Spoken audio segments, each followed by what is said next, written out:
Sveiki visiem! Mēs atrodamies atkal uz ziemas rapšu lauku un ir pagājuši tieši 2 nedēļas kopš iepriekšējās reizes stāstīju par gramnicīdu lietošanu nestandarta gadījumos. Novērtēsim efektivitāti, kas ir sanācis un kas nav sanācis, un arī izdarīsim secinājumus. 4.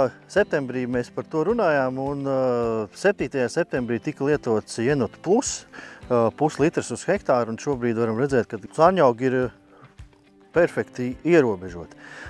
Uzreiz, ko es gribu pateikt, šeit arī var redzēt to defektu, kas notiek, ja mēs laicīgi neierobežojam sārņaugus. Tad šeit var redzēt, kad, kur sārņaugi bijuši daudz, tur rapsis ir atpalicis attīstībā, viņš ir maziņš, nav spēcīgs, un turpat blakus, kur sārņaugi ir bijuši maz, tur viņš ir pilnīgi cita auguma, pilnīgi cita attīstība rapsim ir.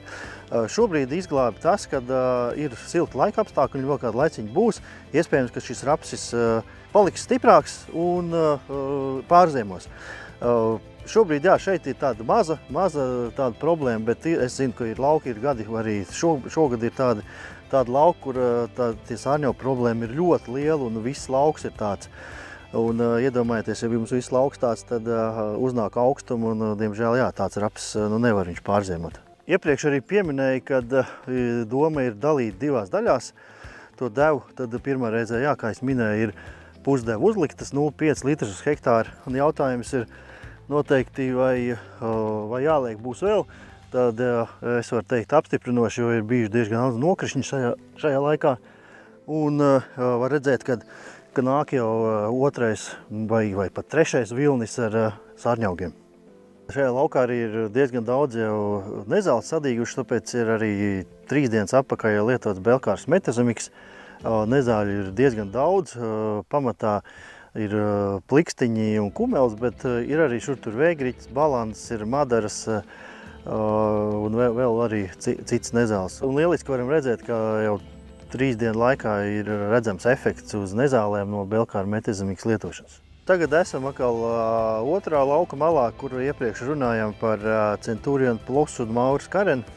Tad šeit jau var redzēt iedarbību arī uz Mauras Kareni. Jāsaprot, ka tā efektivitāte nav tūlītēji, ka tur ir kādas 3-4 nedēļas līdz pilnībā herbicīds ir iedarbojies un nezāle arī ir kontrolēta. Bet jau šobrīd varam redzēt efektu uz lapām jau. Šeit var redzēt, kur Centurion Plus nav trāpījis, respektīvi kontroli. Un varam redzēt, šeit ir daudz lielāka jau tā attīstības stadija. Iepriekš arī minēju, kad Centurion Plus lieliski ierobežo arī aireni. Tad šajā laukā man nebūs ko parādīt, bet šeit var redzēt, 2 nedēļas pēc lietošanas ir ļoti labi kontrolēta aireni. Bet ir jāatcerās vēl viena lieta, kad ir jau konstatēts arī rezistentās airens, uz kuru arī Centurion Plus var būt nepietiekama efektivitāte. Ja laika apstākļi turpināsies būt silti un mitri, tad noteikti pēc 2-3 nedēļām tiekamies atkal. Sevišķi, kad pēc dažām dienām šeit arī tiks likts augšanas regulators, tad arī noteikti, kad papētīsim tā efektivitāti.